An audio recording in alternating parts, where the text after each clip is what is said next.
আল্লাহর প্রিয় নবী মুহাম্মদ রাসূলুল্লাহ সাল্লাল্লাহু আলাইহি ওয়াসাল্লামের রওজা মুবারকে তিনি শুয়ে আছেন। তাহলে বোঝা গেল তিনি এখন জাহিরি ভাবে পৃথিবীতে নাই, তিনি এখন কবর মুবারকে রয়েছে। চিৎকার দিয়ে বলুন সুবহানাল্লাহ। কোথায় রয়েছে? আরো জোরে বলুন কবর। আপনাদেরকে একটি প্রশ্ন করে জবাব চাই, আপনারা বলুন মক্কা শরীফ আল্লাহর ঘরের সাথে একটি পাথর আছে কিনা?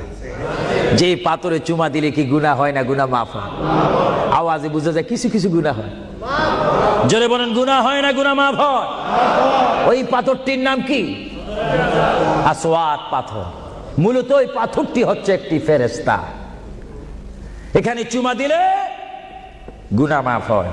আপনারা বলেন লন্ডনের জমিন বলেন, ওয়ালহাম বলেন, ম্যানচেস্টার বলেন, নর্থহ্যাম্পটন বলেন, নিউ কাসেল বলেন, এই জায়গাও যথেষ্ট পরিমাণ বড় বড় পাথর আছে কিনা? আরো জোরে বলেন আছে না? সাগরের পাড়ে গেলে অনেক পাথর দেখা যায় না? কিন্তু পাথরে কোনোদিন কি আপনারা চুমা দিয়েছেন? আল্লাহ আমার গুনাহটা মাফ করে দাও। মক্কা শরীফের পাথরটা একেবারে ছোট, এটা তো দেখতে বড় দেখা যায়, চুমা দিলে গুনাহ মাফ হবে? বরং সেই পাথরের চুমা দিতে গিয়ে দাঁত অ্যাক্সিডেন্ট হওয়ার সম্ভাবনা আছে। কিন্তু আসওয়াদ পাথরে চুমা দিলে জীবনের গুনাহ কি হয়ে যায়? হ্যাঁ, আসওয়াদ পাথর, তোমার মধ্যে কি গুণ, তোমার মধ্যে কি ফায়দা রয়েছে, তোমার মধ্যে কি আকর্ষণ রয়েছে, তোমার মধ্যে কি পাওয়ার রয়েছে, তোমার মধ্যে কি নূর রয়েছে, স্পিরিট রয়েছে, এই পাথর তোমার থেকে আমরা জানতে চাই। পাথরটি জবাব দিবে আমার ব্যক্তিগত কোনো গুণ নেই, আল্লাহর প্রিয় নবী দু জাহানের বাদশা নবী মুহাম্মদুর রাসূলুল্লাহ, আমি পাথরের গায়ে চুমা দেওয়ার কারণে কিয়ামত পর্যন্ত যত মুসলমান আমার গায়ে চুমা দিবে তাদের গুনাহগুলি আমি চুম্বকের মতো চষে নেব। জোরে বলেন সুবহানাল্লাহ, বলেন আল্লাহু আকবার।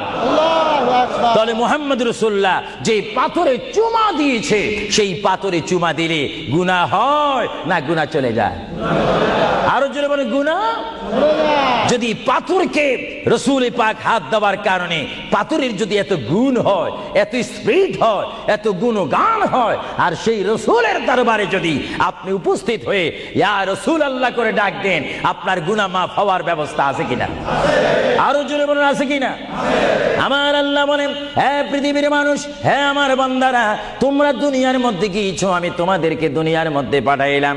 পাঠাইবার পরে আমি জানি তোমরা অনেক অন্যায় পথে যাবে, অনেক কাজ করবে, যে কাজগুলোর মধ্যে তোমাদের গুনাহ হয়ে যাবে। হ্যাঁ বান্দা, তোমরা গুনাহ করবে তাও আমি ভালো মতো জানি, তোমরা পাপ করবে তাও আমি ভালো মতো জানি। বান্দারে, পাপ করার পরে, গুনাহ করার পরে একাই কি মসজিদের মধ্যে তোমরা কেঁদেছো, রব্বানা যালামনা, বলেন রব্বানা যালামনা আনফুসানা ওয়া ইল্লাম তাগফির লানা ওয়া তারহামনা লানাকুনান্না মিনাল খাসিরিন বলে বলে মসজিদে কেঁদেছো, আসরের নামাজ পড়ে কেঁদেছো, যোহরের নামাজ পড়ে কেঁদেছো, মাগরিবের পড়ে কেঁদেছো, এশার নামাজ পড়ে কেঁদেছো। বান্দা, নামাজের মুসল্লা যখন বসে যাও, আমি আল্লাহকে তোমরা বারবার বলো, আল্লাহ গো আমার গুনাহ মাফ করে দাও। তারপরও আমি তোমাদের গুনাহ মাফ করে নেই।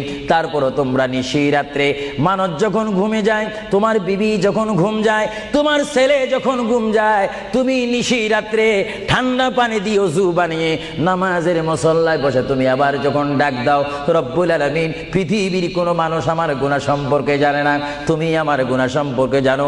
আমি এমন গুনাহ করেছি আমার বিবি জানে না, বিবি গুনাহ করেছে আমি জানি না। আল্লাহ তুমি সব কিচ্ছু জানো, হে আমার প্রভু তুমি আমাকে মাফ করে দাও।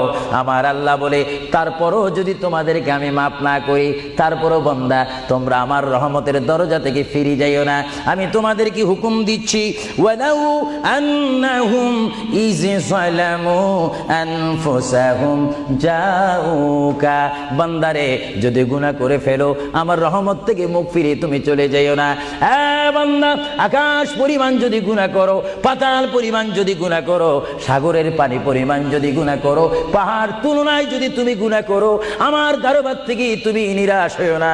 বান্দা, আমি তোমাকে একটি রাস্তা বাতাই দিচ্ছি, একটি পথ তোমাকে আমি দেখাই দিচ্ছি। সেই পথটি কোন পথ তোমরা জানো? ওয়ালাউ আন্নাহুম ইয যালামু আনফুসাহুম জাউকা, বান্দারে যখন তোমরা বরবাদ হয়ে যাবে, তখন তোমাদেরকে একটা পথ আমি তোমাদেরকে দেখাই দিলাম। সেই পথটির নাম হচ্ছে আমার রাসূলের মদিনা। জোরে বলেন সুবহানাল্লাহ।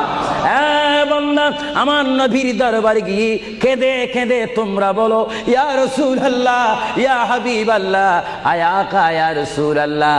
আল্লাহ কোরআনে বলেছে, ওয়ালাউ আন্নাহুম ইয যালামু আনফুসাহুম জাউকা ফাস্তাগফিরুল্লাহ ওয়াস্তাগফারা লাহুমুর রাসূল। আল্লাহ বলেছে, হে বান্দা, তোমরা ডানে না গিয়ে, বামে না গিয়ে, পিছে না গিয়ে তোমরা সরাসরি আমার নবীর কদমে চলে যাও। আমার নবীর কদমে গিয়ে আমি আল্লাহর দরবারে তোমরা তওবা করো।